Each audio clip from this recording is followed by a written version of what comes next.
สบายดีทุกท่านเนาะเดี๋ยวมาเว่ากันเนาะอัน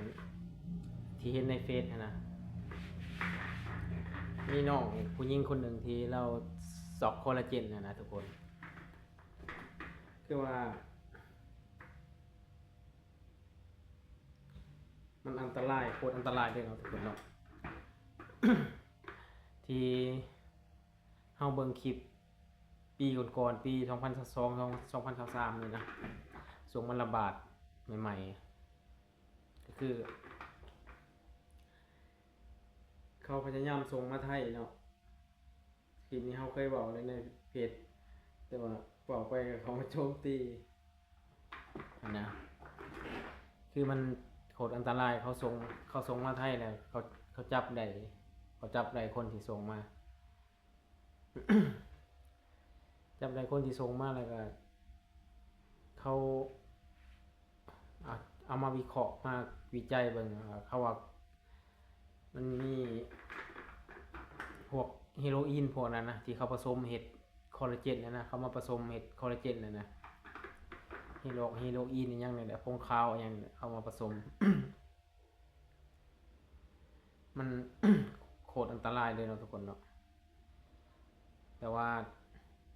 ทางบ้านเฮาก็กินกันอันตรายเลยผู้ใหญ่ก็ยังกินนะบ้านเฮาเมืองเฮานะ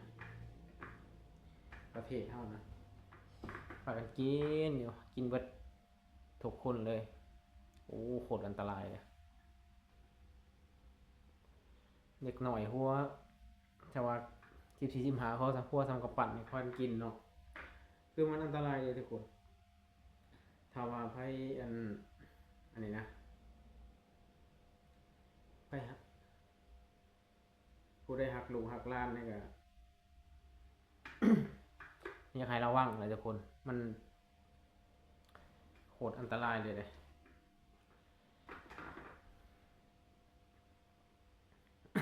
คือน้องสาวพอดีเลยเนาะช็อกถ้ามันช็อกประปั้นนี่แหละครับไปหาหมอเขาก็บ่อยากเบิ่งให้ได้มันยากคือเขาว่าแหละไปหาหมอกับมันยากเขาบ่อยากเบิ่งให้คงมันบ่แม่นเป็นโรคเนาะเจ้าก่อขึ้นมาเองหั่นนะ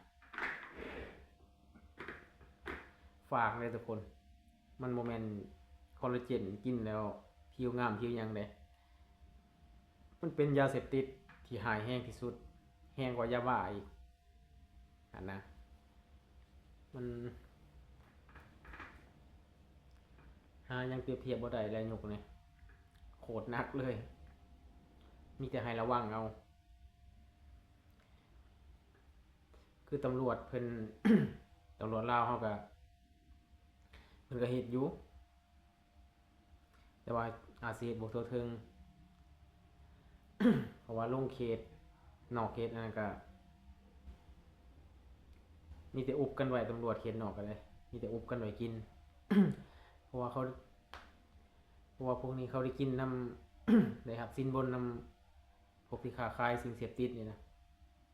บอกเลยว่าตัวนี้นี่แห้งกว่ายาบ้าโคตรอันตรายเลยทุกคน ผู้ใดมีลูกมีหลานก็ให้ระวังเอาเด้อทุกคนเด้อมันบ่เป็นตาอยู่แล้วคุมื้อนี้ติดไปหมดทุกอย่าง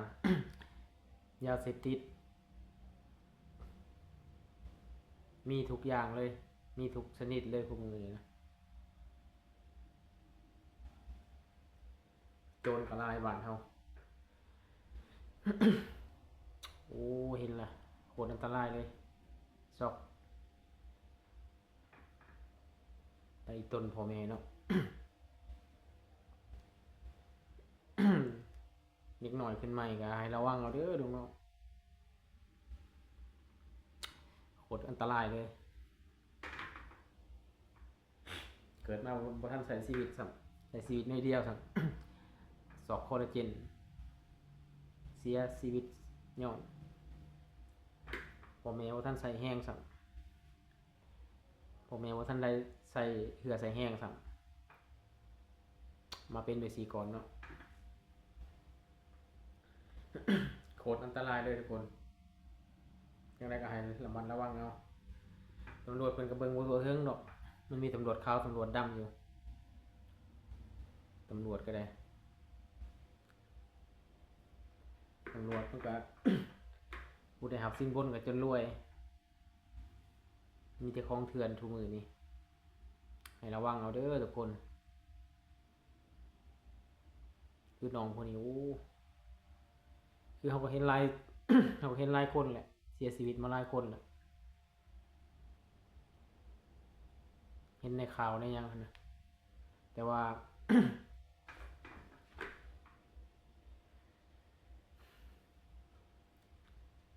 อยากให้ระวังเอาก่อนสิกินหยังเอาหยังเข้าร่างกายให้ศึกษาก่อนทุกคนมันหนักหนาสาหัสแหละคุณมือนี้ เอาออกแห้งก็เอาบ่ได้ผู้ใหญ่ก็ยังกินบางคนนะเมาล่าหัวพิษ